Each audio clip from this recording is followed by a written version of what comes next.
세임 40일 10월 15일 말씀 묵상. 새 하늘과 새 땅. 베드로후서 3장 8절에서 13절입니다. 사랑하는 자들아, 주께는 하루가 천년 같고 천년이 하루와 같다는 이 한 가지를 잊지 말라. 주의 약속은 어떤 이들이 더디다고 생각하는 것 같이 더딘 것이 아니라 오직 주께서는 너희를 대하여 오래 참으사 아무도 멸망하지 아니하고 다 회개하기에 이르기를 원하시느니라. 그러나 주의 날이 도둑같이 오리니 그 날에는 하늘이 큰 소리로 떠나가고 물질이 뜨거운 불에 풀어지고 땅과 그 중에 있는 모든 일이 드러나리로다. 이 모든 것이 이렇게 풀어지리니 너희가 어떠한 사람이 되어야 마땅하냐. 거룩한 행실과 경건함으로 하나님의 날이 임하기를 바라보고 간절히 사모하라. 그 날에 하늘이 불에 타서 풀어지고 물질이 뜨거운 불에 녹아지려니와 우리는 그의 약속대로 의가 있는 곳인 새 하늘과 새 땅을 바라보도다. 예수님이 이 땅에 오심으로 하나님의 나라는 이미 시작되었습니다. 그러나 아직 완성되지는 않았습니다. 우리 주님 다시 오시면 하나님의 나라를 완성하실 것입니다. 그때까지 우리는 이미와 아직 사이에 긴장 속에 살아갑니다. 그 사이에 우리의 현실이 있습니다. 그 현실에는 여전히 악이 있고 부조리와 모순이 있으며 고난이 있습니다. 예수 믿는 사람들은 그 고난 가운데서도 하나님 나라의 영광을 바라보며 이 땅에서의 수고와 고생을 인내하며 믿음으로 살아가는 사람들입니다. 그런데 만약 우리가 바라고 소망하는 것이 이 땅에서의 삶뿐이라고 한다면 여러분 어떻습니까? 하나님의 나라도 천국도 다 없고 그냥 이 땅에서의 삶이 전부다라고 한다면 예수 믿는 우리가 제일 불쌍합니다. 그렇죠? 예수를 안 믿는 사람도 돌아가신 분 앞에서 이렇게 말하잖아요. 아이고, 이 땅에 사는 동안 그렇게 고생했는데 이제는 좀 좋은 데 가세요. 이 땅에서의 삶이 다하는 그 순간에 뭔가 다른 곳을 꿈꾼다는 것이죠.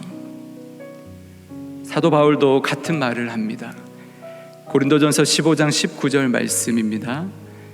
만일 그리스도 안에서 우리가 바라는 것이 다만 이 세상의 삶뿐이면 모든 사람 가운데 우리가 더욱 불쌍한 자이리라.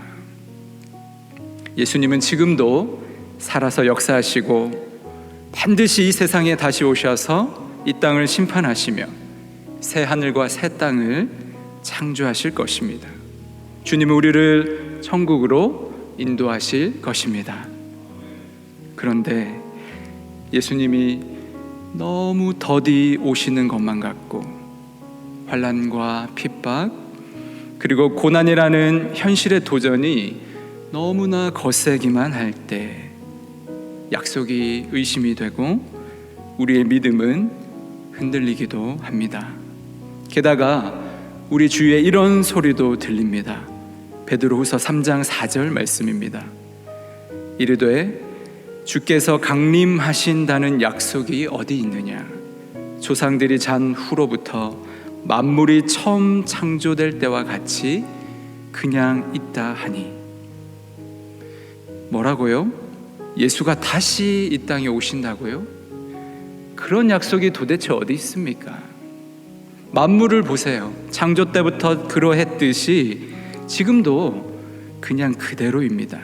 기다릴 걸 기다리세요. 이런 거짓 선생들의 조롱은 약속과 믿음을 더욱 흔들리게 합니다. 그러나 베드로는 단언하고 있습니다. 베드로후서 3장 9절 말씀 우리 함께 읽겠습니다. 주의 약속은 어떤 이들이 더디다고 생각하는 것 같이 더딘 것이 아니라 오직 주께서 너희를 대하여 오래 참으사 아무도 멸망하지 아니하고 다 회개하기에 이르기를 원하시느니라.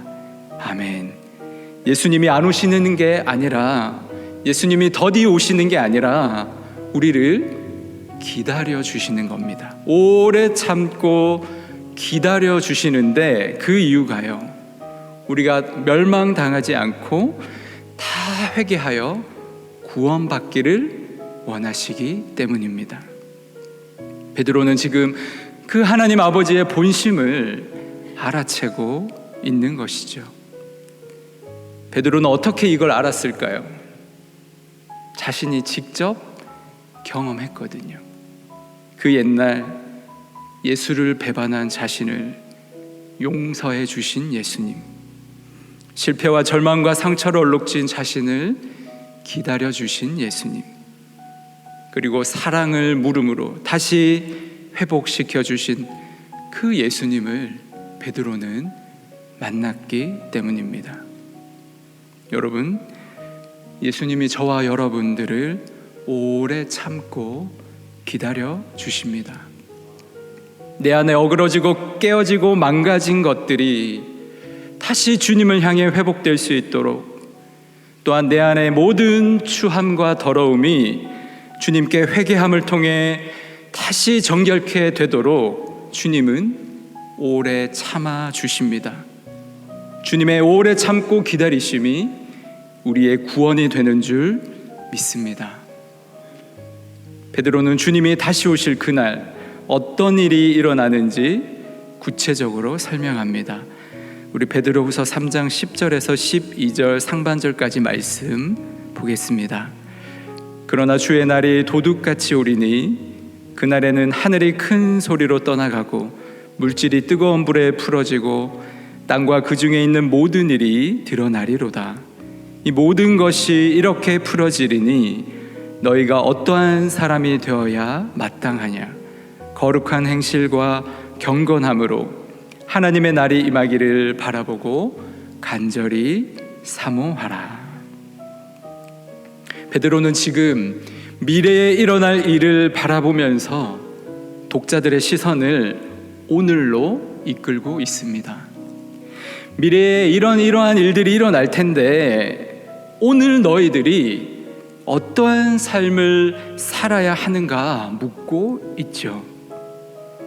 그리고 미래를 바라보면서도 오늘이라는 현실을 거룩한 행실과 경건함으로 살아내라고 말씀합니다.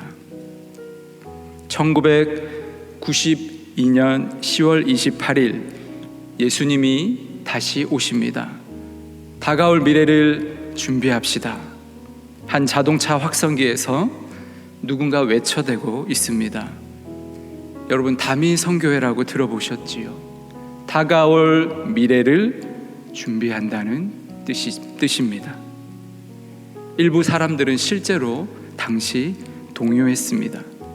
생업과 학업을 포기하고 심지어 가정도 버리고 산속으로 기도원으로 칩거한 사람들이 실제로 있었습니다. 그러나 1992년 10월 28일 그날은 아무 일도 일어나지 않았습니다. 미래를 준비한다는 사람들이 오늘을 버리고 불안과 공포로 떨며 어딘가로 숨어버렸습니다. 종말을 바라보며 그리스도인들이 가져야 할 태도는 미래에 대한 불안과 공포가 아닙니다. 오늘의 거룩한 행실과 경건함이며 하나님이 창조하실 새하늘과 새 땅을 사모하는 마음으로 바라보는 것입니다. 미래를 바라보면서 불안에 떨지 않고 오늘을 살아내는 것이죠.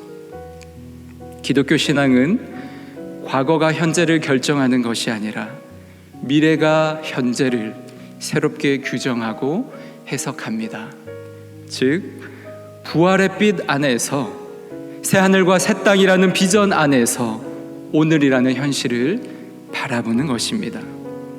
새 하늘과 새 땅이라는 미래를 바라보면 바라볼수록, 소망하면 소망할수록 오늘 하루의 삶을 더욱 귀히 여기며 오늘 하루의 삶을 충실히 살게 됩니다. 과거는 지나갔습니다.